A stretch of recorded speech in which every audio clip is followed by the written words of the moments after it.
Hello everyone. This is the recording for week 3. This week in the discussion topic, you're to research use of frames in web design, and in your research you're to consider reviewing techniques that can be used to convert a frame-based website, the ADA compliance issues related to frames, and specify reasons why frames may not be an efficient website structure.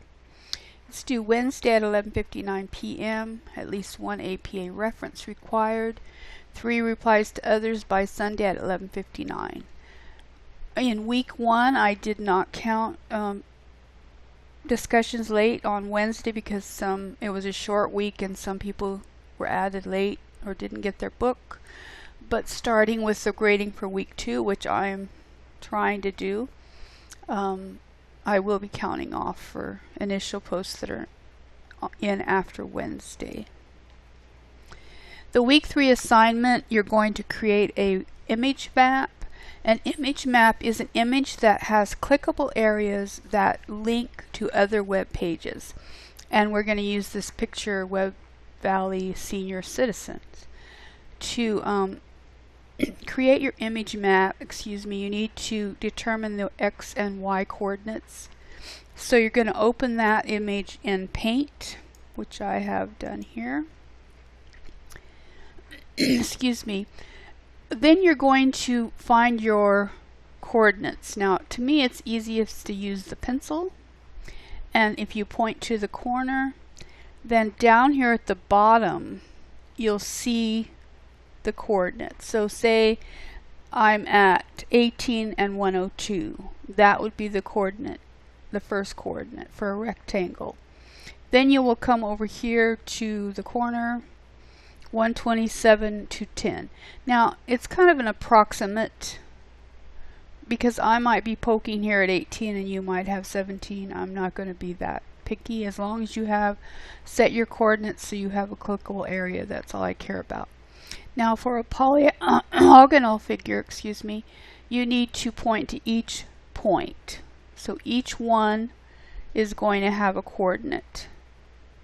And if you look in the book, on page 248, it shows you how to do the different, for instance, the rectangles, the 2 corners, and shows you the different ways to do ones that are unusual. And that's what you're going to do to create your image map. You're going to create your file, your HTML file, adding text links. Now the text links are like this little tab I have here because sometimes people cannot load the pictures or they've disabled loading of pictures. So you still want them to be able to navigate your website. So that's why you would want to have a text link section. And this is how it's supposed to look for this particular image. And you're going to do the use map and you're going to name it menu bar. And that goes in the image tag. And you're going to create the image map named menu bar. You're going to enter area tags to define 2 rectangles and 2 polygonal clickable areas. You're going to add the navigation bar. You're going to save the file as lab5-solution.html. Be sure to test the image map and the links and make sure they go to the sample website. Now you're given a sample website in the student files. This is a good place for you to set up something unique by creating different pages for it to go to. Give it a picture, some words, whatever. I do expect you to do something unique. If you don't want to do it that way, you could do it some other way. Save all your files in a zip folder and submit them.